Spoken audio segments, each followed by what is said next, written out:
Sandler didn't count the dates up all so wrong. And wouldn't it be nice to talk together in a format that goes way too long? You know it's time to rewind, baby, for 19 dates of this movie with Drew Barry. Yeah, wouldn't it be nice? Good morning, listeners. It's another beautiful day here on It's Time to Rewind. I'm your host, Bubbawheat, and joining me today is my guest, Kristin from Therefore I Review on Twitter. How are you doing today? Hello.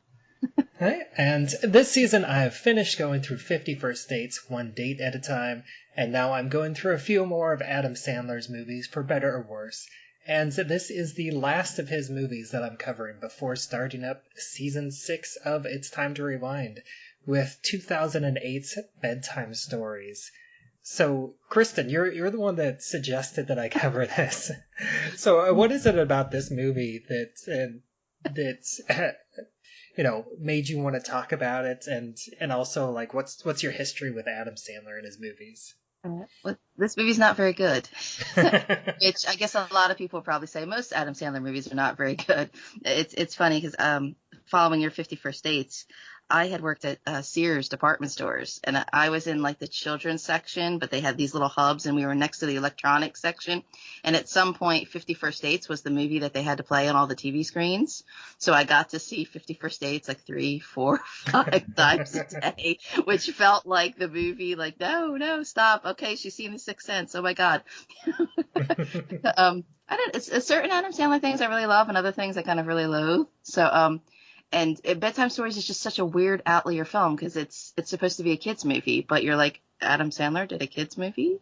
Yeah. No, in the trivia, I read that it's his only Happy Madison PG rated movie, at least at the time. I'm not sure if he's done any more since then, because once he got onto Netflix, it's like he doesn't have to rate them. So because I feel like he has done a couple kids movies. Like, I think he did some bat mitzvah with his daughter. So I don't know if that one was rated PG or not. But this was the Disney banner on this one, which is so bizarre. Yeah, I watched it on Disney Plus. I do have it on DVD, strangely, because I've been going through a Guy Pearce rewatch, and I saw it a couple times when I was going on thrift hunting, all the different shops looking, and I thought, I don't need this movie. I've seen it a couple times. It doesn't matter. It's kind of bad. And then as I was watching more of the movies, writing things up, I thought, okay, you know what? Maybe I do want the DVD of that because I can get some funny pictures of like all the goofy sci-fi little spectacles and all the snot monsters and everything happening. And then I did finally pick up a DVD for $1. And when I watched it, it stopped working. So then I'm like, okay, so great. So maybe when I see this movie again, I'll have to pick it up again for $1. And I thought, why did I have 2 copies of this bad movie? The quest of physical media, but.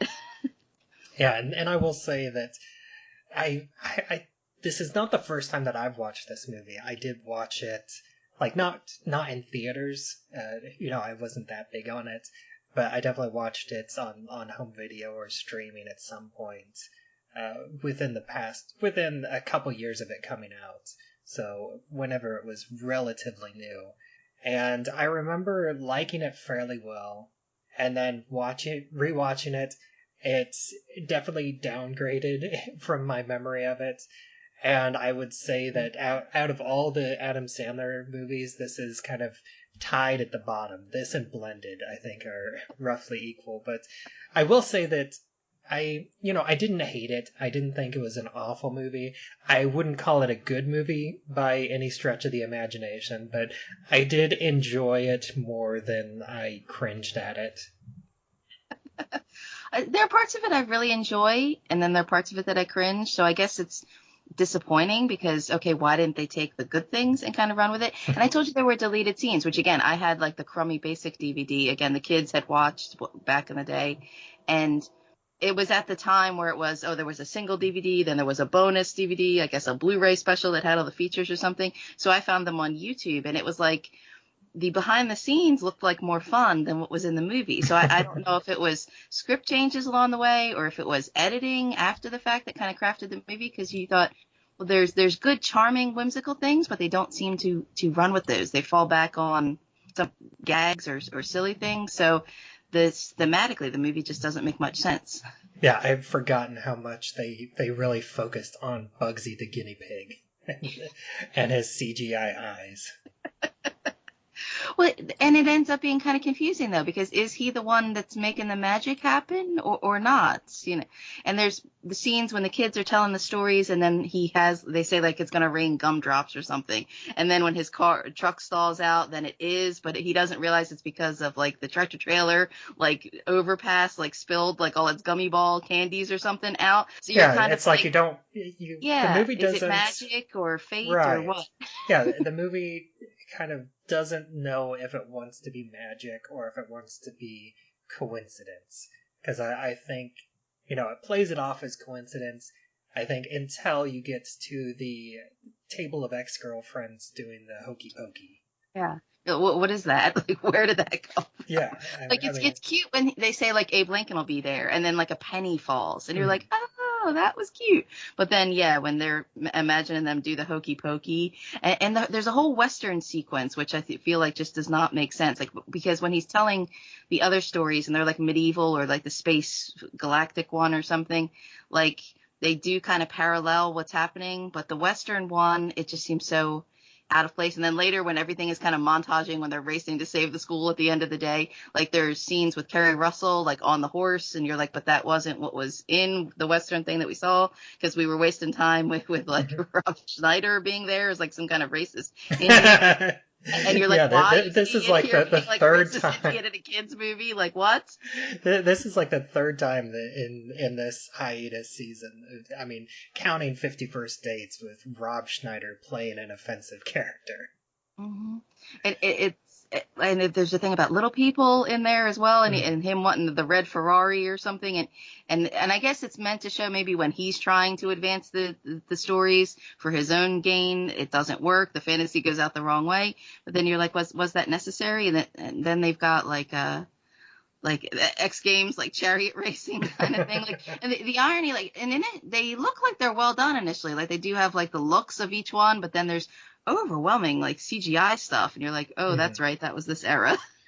Yeah, it's so bizarre. Like I like what they're trying to do with it. It's giving these fantastic stories, bringing them to life, and showing them, and having Adam Sandler play the main character in each of these stories, which are very much a very clear him storifying his own life.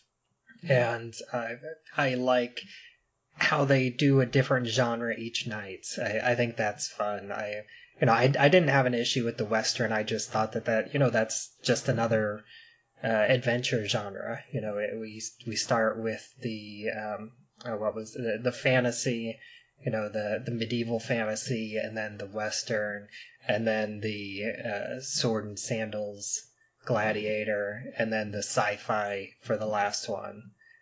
And I thought they all looked nice. They all had a nice look to them. I can forgive the CGI just for going with what this era is, and the fact that this is a children's movie more or less.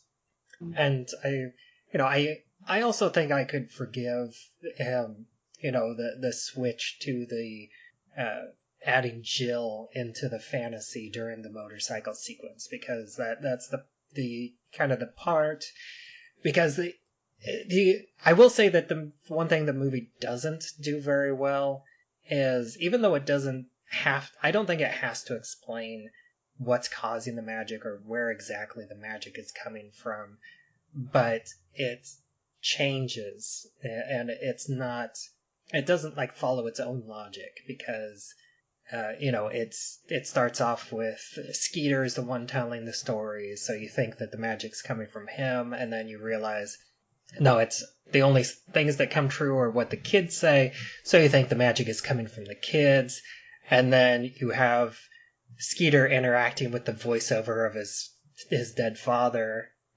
which, I love those meta moments. I kind of wish they would have incorporated that earlier in the movie, because I think that would have been fun, because we get the narrator with his father from the beginning, but there's no interaction, and then we get to the end and suddenly he's interacting with the narrator. It's Jonathan Pryce for like 2 minutes, and like that gave me the impression I thought it was going to be something more like Stranger Than Fiction, where it was going to be something kind of meta, slightly mature with the whimsy. So I can't tell if you dissect this movie the more times you watch it, yes, the logic kind of falls apart. So it's like, did it have any in-world logic to begin with, or did it change what was going on? Because Adam Sandler's supposed to be the star, but if it's the kids that are telling the story, and the way it ends, where they say their adventures have just begun, like they obviously intended to do more of these or something. So you're like, so is it about the kids themselves, or are we in this with the kids, who I guess were unknown little kids? It's not their fault, they're fun, and Courtney Cox is in and out, like disappearing as the sister, like she's traveling, and it doesn't seem to make much. And then, of course, Russell Brand pops up just literally shouting sometimes. He's like, I have like a sleep disorder. And you're like, oh, okay, that's really random. And then, because at the end you get kind of the culmination of like, they say he's going to get fired, set on fire, or the bee sting or something, like, so where the realities come from, like the space thing, into like his business presentation trying to save the hotel. And you're like, so was this always meant to be this way? Or not?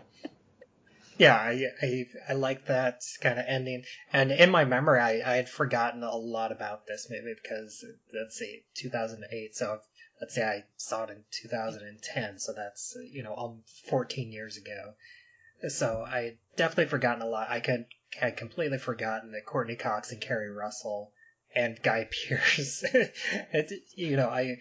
I'd forgotten almost everything about that. Like, Courtney Cox showed up and it's like, oh, Courtney Cox is in this. And then Kerry Russell, oh, Felicity's in this too. Lucy Lawless. That's another thing I find weird, because it's like, because Guy Pearce is like the evil other hotel manager guy, and then he is kind of dating the Paris Hilton hotel daughter, but then he's obviously kind of having some kind of affair with Lucy Lawless, like the hotel like concierge, but she's like barely in it, and I literally did not know this. Like I said, I got the DVD just to make the funny screen captures, and there were times where I didn't even realize she was actually in some of the fantasy scenes, like done up as like a troll or ogre or something. Yeah. And I'm like, how did you do this to Lucy Lawless, where she's just like in the background, in the crowd? And I know that Lucy Lawless, the villains, I guess, should they have been better? Yeah. And like maximize what you have right there? I don't know. And they didn't really get their comeuppance either, because like whenever they showed that kind of affair with him having the the hotel daughter girlfriend, and then him having this side relationship with Lucy Lawless, who I didn't even recognize until, and even like I saw her name in the credits, it's like, which one was Lucy Lawless? She was in this? And then like now looking at her, it's like, how did I not see that? I think I was, I don't know, I was getting more of a Parker Posey vibe from her, maybe, but I'm surprised that they, Guy Pearce's character, he got a little bit of comeuppance there at the end a couple times, but he didn't get really any comeuppance in terms of like the relationship. Like, I thought that there was going to be a moment where his side piece was revealed, and then, we get an on-screen breakup. But that didn't happen. You just get like in the montage at the end that I guess she's meant to be like Paris Hilton. It's Teresa Palmer. It took me a while to notice it was her too. Like, it just says that she ends up marrying like Russell Brand, and now he's like the hotel millionaire type guru. Yeah, the sixth richest man in the world. And it's funny because it's so ironic, because it's Guy Pearce doing comedy is very random, but it's like I feel like he kind of understood the assignment. Like, he showed up and they do that musical moment, which is so funny because like the digital or the deleted scenes on YouTube, there's that musical thing is much longer. And I'm like, they did this whole elaborate choreography, sing-song presentation thing that he's doing. And I'm like, how much time did this take? And then in the actual movie, I think it's like not even a minute. And you're like, okay, where's the rest of this movie on the cutting room floor or something? Like, I don't know, just showing up and having like a completely over the top, like good time. And then, yeah, you don't kind of get like the payoff at the end. You just see them like knocked down, like as like the cleaning maids or something, like at like the next like new hotel or something, and it's like, oh Yeah, well, yeah, that's another thing that's my memory. I think almost made a better movie than the movie made, because the movie ends with him having just like a small motel, like running it on his own. Like, for one thing, like how did he get the money for that kind of startup? It's not like you can just start a motel on a handyman salary. And also, like, in my memory, I remembered that, I guess I remembered that he kind of won the pitch off between him and, I always think of it, like, I meant to bring it up earlier whenever you were talking about Guy Pearce, because I recognized him, but my head went to Iron Man 3, like him as Eldritch Killian. And for whatever reason, my brain, like, his name just escaped my head. I kept thinking it's Guy Ritchie. No, that's not right. And then I was like, looking him up on IMDb. It's like, he's in Memento. How did I forget that this is Guy Pearce from Memento? I spent like 6 months covering that movie scene by scene, and I forgot. I think that's why a lot of people really don't recognize him or know who he is, because he pops up in such varieties of different things. And even when he kind of looks like himself, I think people are like, wait, he kind of looks familiar, or maybe he does. And to think that, I guess Iron Man 3 is probably the biggest movie he's ever been in, that people have seen the most, compared to, I guess, still Memento. I still have to say to people, have you seen Memento? You should really need to see Memento. So I guess he's like completely off type in this. And it's like, I guess the movie can't decide if like that, like, adult kind of fantasy overcoming the bad guys is the main story, or if it's like the kids having the happy ending, saving the school kind of thing. And it kind of puts both together, but it's like, I don't know who the audience for that is, though, because it's like kids wouldn't be tuning into this movie and they'd be like, who cares about the adult stuff or the kissing and getting the girl stuff? But then it's like Adam Sandler fans would be like, where's all the raunchy stuff? Yeah, like that also kind of surprised me that there wasn't any like really gross out humor. I think the only thing was like the booger monster in the sci-fi moments. That's kind of the closest we get to the typical Adam Sandler gross out humor. And instead I feel like they replaced it with the googly eye guinea pig humor. It's like, instead of going for the gross out humor, just cut to the guinea pig doing something weird, like being on the treadmill or having dreadlocks. Yeah, and that, again, and when watching that behind the scenes of everybody talking, there seems to be like a lot more of that space thing that didn't happen, that you see like all this other extra footage and you're like, where was it? And then in the movie, there is a weird thing where, yeah, it cuts to like the kids in the crowd, because they're done up each time too for the fantasies. And there's like some kind of like, yeah, like life size, like Chewbacca size, like of the giant guinea pig. You're just like, whoa, okay. Now it has some really, really big eyes. Like, whoa, is this him doing that? And then Lucy Lawless is off to the side, and you're like, that's really random. The idea that, yeah, a CGI kind of character is placed above Lucy Lawless. Like, come on. Yeah, and I also liked Richard Griffiths in this as the hotel manager. He was fun.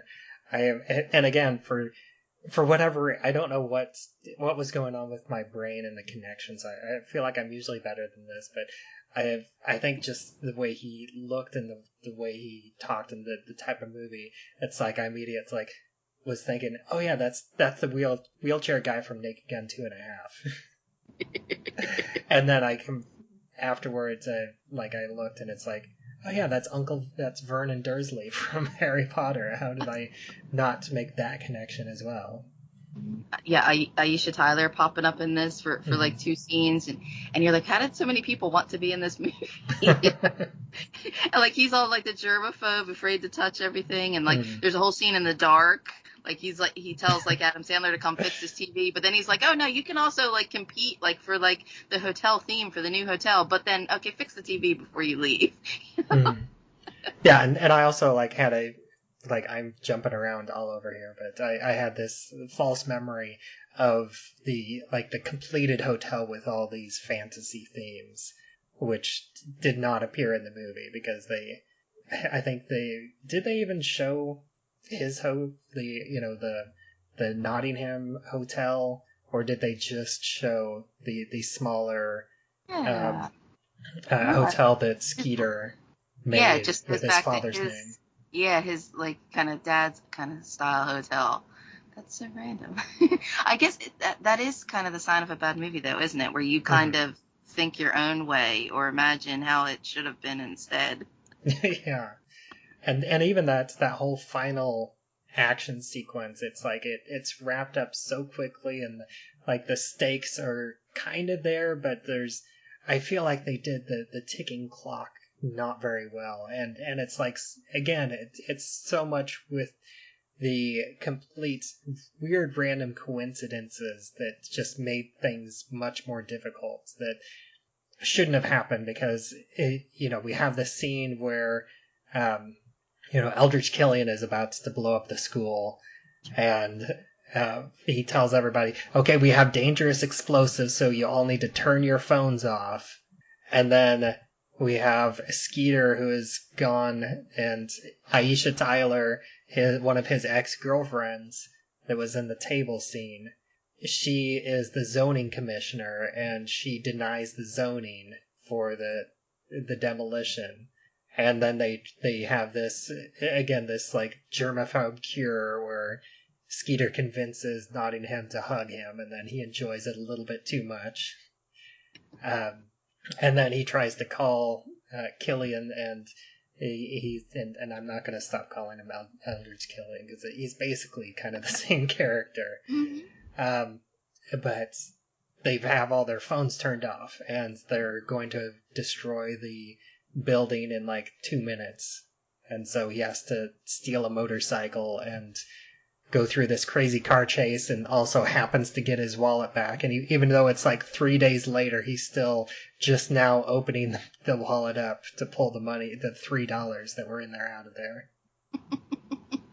Yeah, it's the whole overall pace of the movie doesn't make much sense because some of Hmm. the fantasy scenes are short, some of them are like unnecessarily long, and you don't get like the callbacks to some of them, and then other ones it seems like the scenes were edited differently that you see in like the montage kind of chase at the end, and then it's all just seems kind of very rushed. So you have like multiple of like the pace doesn't work, like the balance of like kid versus adult, or like magic, or like plot convenience. So I do think maybe I'm leaning more towards it was an editing change because I guess there was enough in the script, I guess, to get all these people happening, or enough excitement of the series of events that maybe something was cohesive, but then where things changed around editing wise. Because the irony is like Adam Sandler's kind of the straight man in this movie.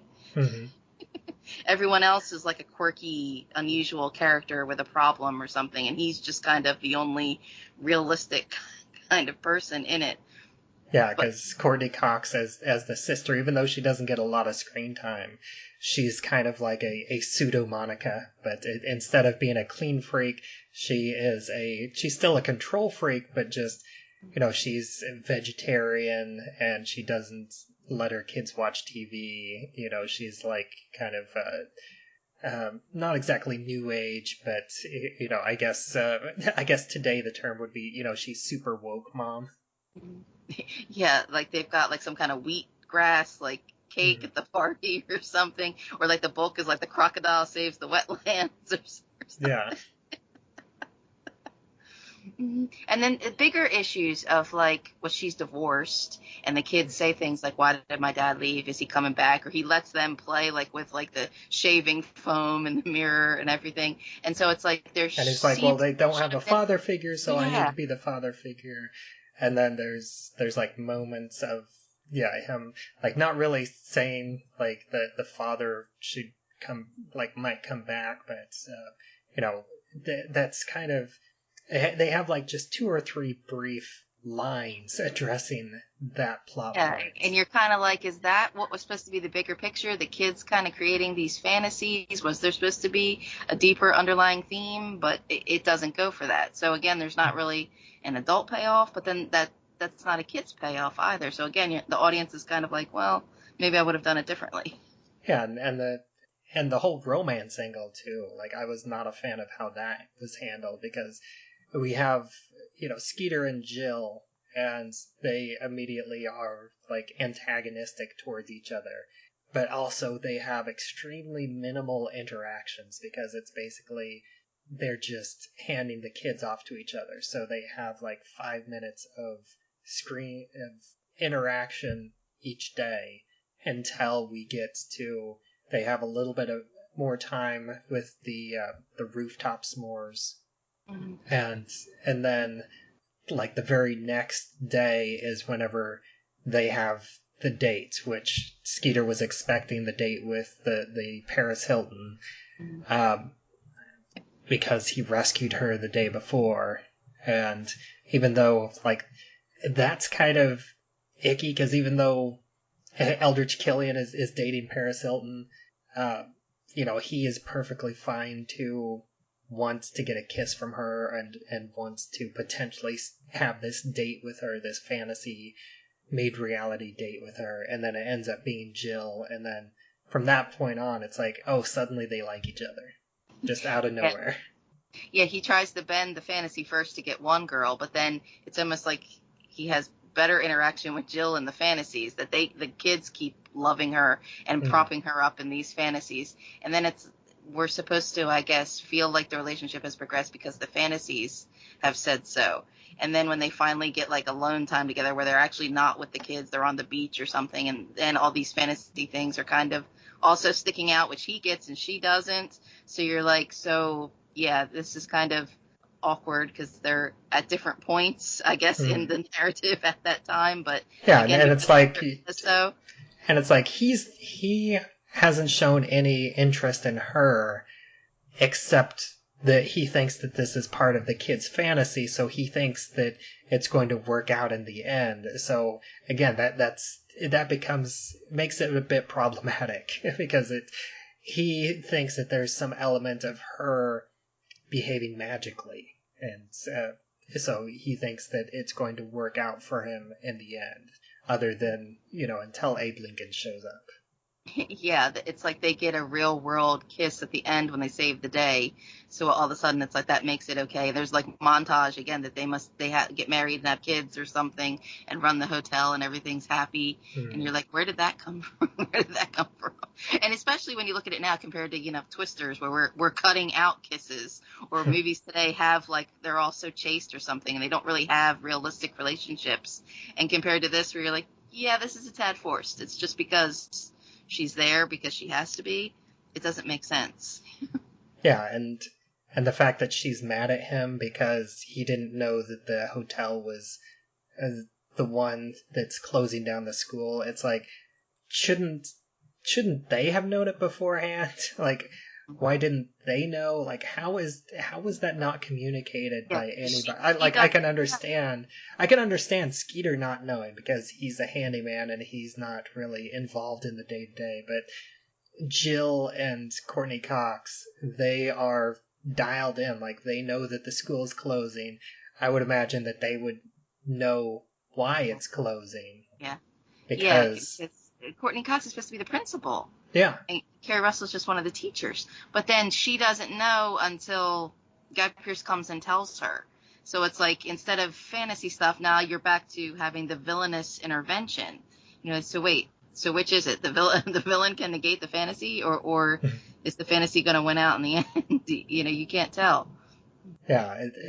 It's funny because, like, whenever I talked about Blended, a few months ago, that was a movie where I watched it, and watching it, I didn't think it was a very good movie. But then during the discussion, I kind of talked a lot more about the positive elements of that movie and how things were handled, because that is actually handles a lot of things very progressively, and has a relatively few problematic elements, where this one has been the opposite, where I watched it, and other than like being annoyed at Russell Brand's character, which I haven't mentioned yet, everything about his character was just so annoying, and him as an actor is now problematic these days.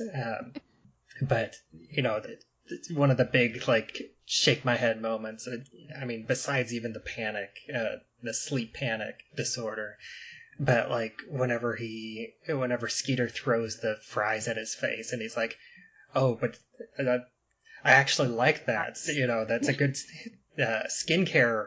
It's ketchup is good for the skincare, and then he dips his fry in the ketchup on his forehead. It's like, I love it so much. It's like, that's just so annoying. The character kind of doesn't make sense. It's funny because as an adult, I guess as a kid you could probably watch this and maybe it's fine fantasy stuff, but as an adult, the more you see it, it's easy to pick it apart because things just don't make sense. Because you would think he's there as the best friend to be the sounding board for Skeeter, but Skeeter doesn't even say to him, look, there's these fantasy things happening. Like he kind of blurts out sometimes, oh, you have to do this fantasy, or oh, it's when the kids say it, or this will happen instead of that, but he doesn't really like explain it, or they don't discuss like the mechanics. And so you're kind of like, why is there a funny man to the funny man? Like, is this character need to be here at all? And it's like, not really at all. And I guess the difference is, I guess the Drew Barrymore movies, I guess, is she kind of gets his vibe. They have this kind of shtick. They work well together. But you're like, why would, I mean, I guess we know why he's got Roy Schneider plucked in the movie BFF, the unnecessary. But you're like, why is Russell Brand here?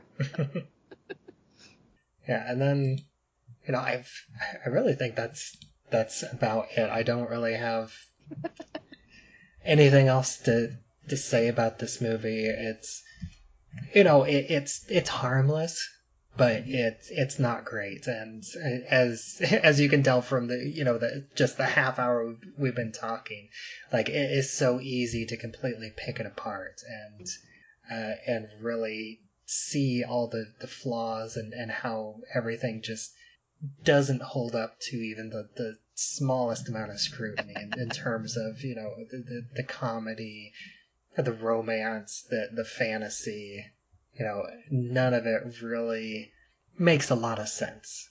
Yeah, it could have been something special, but there's just too many things like competing and going off in their own directions, and it just unravels as it goes on. Nothing kind of comes together cohesively, and so it's very disappointing. Yeah, I think, and I feel like it would have been better if they would have kind of wrapped up the whole, the brother and sister being estranged and them making up by the end of the movie, because it feels like such an afterthought.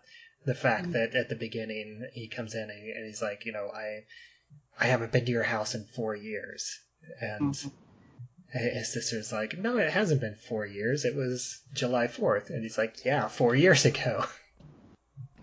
Yeah.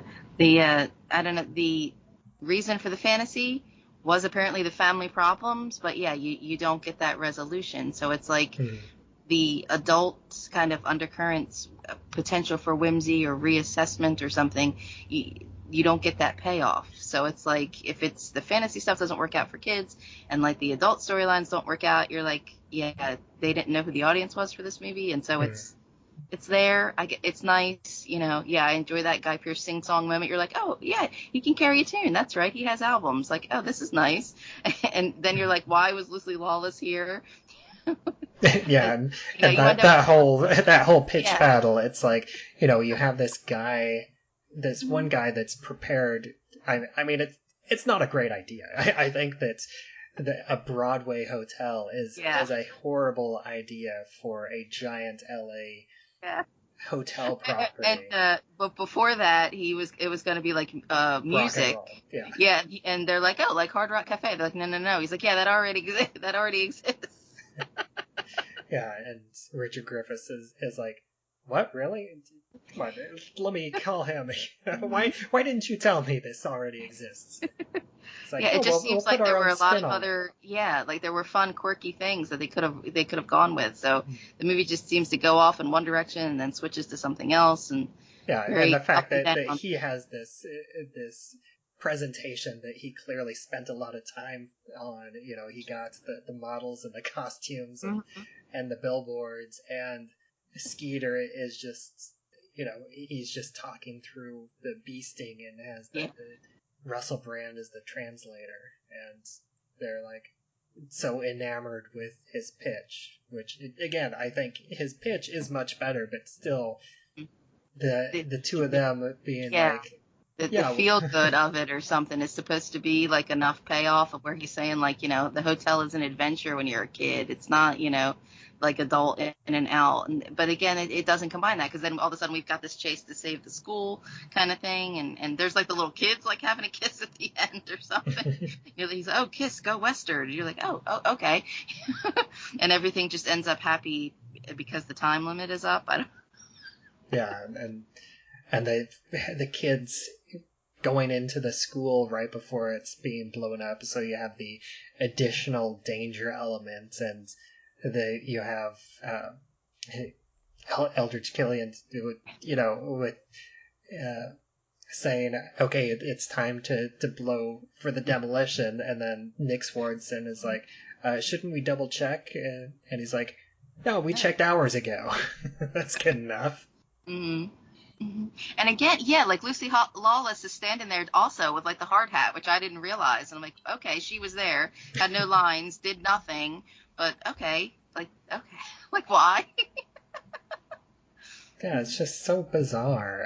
I mean, and again, the more I talk about it, I think, before this discussion in my head, I was thinking, this is tied with at the bottom with Blended, but they're both okay. I would probably still gave them both like 3 out of 5 on Letterboxd, which that's kind of what I give for, a watchable movie that I enjoyed.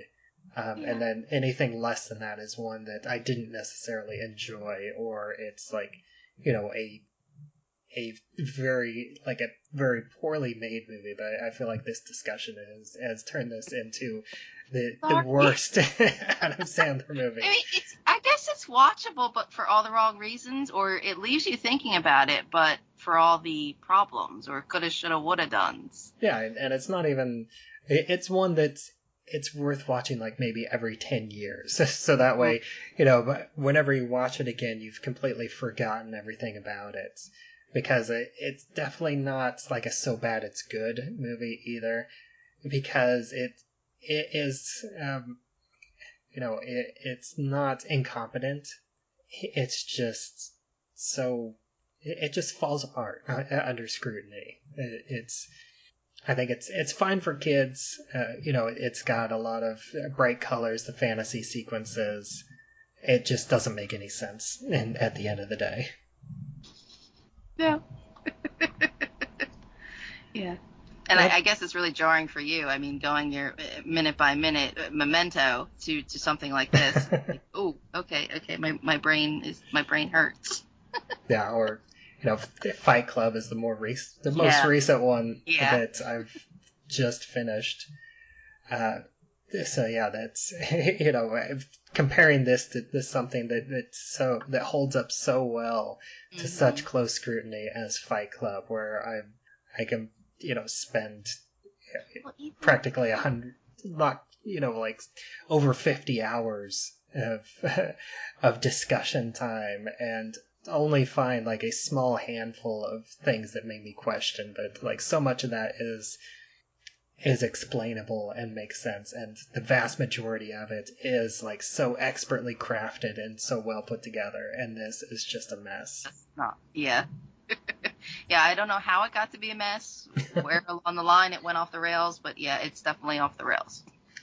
But still, I definitely enjoyed watching it yesterday, and I've really enjoyed talking about it. So, thank you for choosing this and being here for, my last Adam Sandler movie before I get started next season talking Red Dwarf and Doctor Who, which I've behind the scenes, I've already recorded the first Doctor Who episode. I watched my first William Hartnell story arc. Okay, classic. Yeah, definitely. I'm going chronological on both. I'm swapping back and forth between the two of them, taking them both chronologically. So that's should be a lot of fun. My favorite show ever is Blake 7. So yeah, Seth's falling over, but the story and the characterization, you're like, yes, I'll take it. I don't care. This having all the CGI, but ending up really hollow. No. And thank you for joining me on this episode. And I know you've got a couple of different things. So if people want to follow you and know more about what you're doing, go ahead and take a moment and let people know where they can find you online. Well, I'm at There For Review on Twitter. I'm in Twitter jail right now, so sorry. Also at InSessionFilm.com is where I work on the Women in Session podcast. And as always, I'm Bubbawheat, and you can find me on all social media where I'm at Bubbawheat. I would say I'm most active right now on Instagram, even though I've lately become less active on Instagram, but I still kind of post there once in a while, in Threads once in a while as well. I've pretty much given up on Twitter myself, other than whenever I need to interact with someone who is still on Twitter. I still have it on my phone, so I can still reach out to people that haven't left it yet, and I also have a Facebook group, It's Time to Rewind, a time loop group, and you can join that and discuss episodes as they come out, as well as have discussions about other time loop movies or TV shows. That's all welcome there, and also be informed of what I'll be covering in future seasons. And until next time, smoke me a kipper, and I'll be back for breakfast next month with the new season.